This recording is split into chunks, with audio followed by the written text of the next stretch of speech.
Here is moving over to farmers' protest. 17 days on, it's intensified as agitation continues against the contentious farm laws. Several toll plazas, including Karnal and Shambhu in Ambala, have been made tax-free for today. Over 3,000 traffic police personnel deployed at the border areas as part of the contingency plan by the government. Farmer leaders will also be holding a meeting shortly at Singhu border to review today's protest and decide on future course of action. Farmers have called for dharnas at District Collector's office on December 14th. In fact, more farmers have joined in the protests at Delhi borders. 700 trucks with thousands of farmers are expected to reach the Singhu border by tonight. As announced earlier, agitators will be blocking Jaipur-Delhi highway today. Security has been tightened at protest sites. Gurugram administration has appointed over 60 duty magistrates there who will be deployed along with the police force at multiple locations. Faridabad administration there has deployed one ACP level officer along with the police force on each toll. Drone cameras will also be used to monitor crowds during the entire protest. जी वजह ये है कि अपना रुकेंगे, रोज जाएंगे, मार्च करेंगे, सरकार को एक मैसेज देंगे कि सरकार हमारी बात सुने। हमारे यहाँ देश के सबसे ज्यादा संगठन है, लड़ाई सबसे ज्यादा हम कर रहे हैं। कोर्ट में हम सबसे ज्यादा जीत के हम आज पंजाब की लड़ाई हो, हरियाणा की लड़ाई हो, गन्ने की कहीं की लड़ाई हो, कोर्ट में उत्तराखंड जीत के आ रहा है। तो जब बिलों की लड़ाई है तो हम लोग को क्यों नहीं बुलाया गया? हम ये मांग करते हैं कि जो हम लोगों को फैसला करना होगा, उत्तर प्रदेश एक है। हमने 15 दिन कहा था कि जो पंजाब फैसला करेगा हम साथ रहेंगे, पर अब जब फैसला नहीं हुआ है,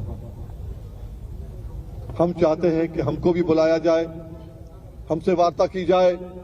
जिन्ने देश ਦੇ ਵਿੱਚ ਭਾਰਤ ਦੇ ਵਿੱਚ ਉਪਲੱਜ ਨੇਗੇ ਉਹਨਾਂ ਕੋਲ ਸਾਰਾ ਫ੍ਰੀ ਕੀਤਾ ਜਾਏਗਾ। ਲੋਕਾਂ ਕੋ ਫ੍ਰੀ ਨਗਾਏਗੇ, ਫ੍ਰੀ ਜਾਣਗੇ। ਇੱਕ ਇੱਥੇ ਮਤਲਬ ਦੋ ਮਾਰਗ ਹੋਰ ਨੇ ਵੱਡੇ, ਉਹਨਾਂ ਤੋਂ ਕੋਸ਼ਿਸ਼ ਕਰਨ ਦੀ ਆ ਵੀ ਦੋਨੇ ਮਾਰਗਾਂ 'ਚ ਰੋਕੇ ਜਾਣਗੇ। ਚਲੋ ਜੇ ਦੋ ਨਹੀਂ ਰੋਕਣੇ, ਇੱਕ ਤਾਂ ਲਾਜ਼ਮੀ ਰੋਕਿਆ ਜੋ ਮੇਰਾ ਖਿਆਲ ਰੋਕੋ ਤਾਂ ਦੋਨੇ ਜਾਣਗੇ।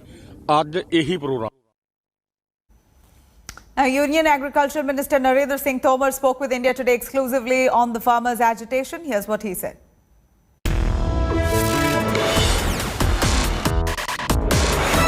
मुझे लगता है कि ये सब हैंडल होगा। हम सब देसी लोग हैं, भारत के लोग हैं और भारत की बात को भारत में ही निराकरण तक पहुंचाएंगे। और मैं इस देश के किसानों की ताकत समझता हूं, किसानों की नीयत को भी समझता हूं और किसान नेता जो हैं जेन्युइन, वो किसान की समस्या और उसका निराकरण यहाँ तक अपने को सीमित रखेंगे। और मैंने उन्हें पहले भी कहा है कि वार्ता जब चल रही हो तो बहुत ज़्यादा आंदोलन के आगामी चरण घोषित करने की आवश्यकता नहीं है। लेकिन जैसा मैंने पहले कहा कि आंदोलन में कई लोग शामिल हैं और कोई किसी का मालिक नहीं है, इसलिए कभी घोषणा हो जाती है तो दूसरे लोग लिहाज में चुप रह जाते हैं। लेकिन मुझे लगता है कि वार्ता का एक दौर होगा और उसमें हम लोग निराकरण तक पहुंचेंगे, मुझे पूरा भरोसा है। क्या किसी किसान संगठन ने इसकी मांग की कि ये कानून लेकर आए जाएं? जवाब नहीं में है। क्या किसी राजनीतिक दल ने कहा कि ये कानून लाए जाएं? जवाब नहीं में है। तो फिर आप ये काले कानून कोरोना में जब पूरा देश बंद था तो रात के अंधियारे में अध्यादेश के माध्यम से क्यों लाए और फिर ध्वनि मत से इन्हें राज्यसभा में क्यों पारित करवाया? अगर ये कानून किसान पक्षधर हैं तो पूरे देश का किसान आंदोलनरत क्यों है? एक किसान संगठन बता दीजिए जो इन कानूनों के हक में हो। सरकार व्यापारियों के लिए कानून बना रही है 5।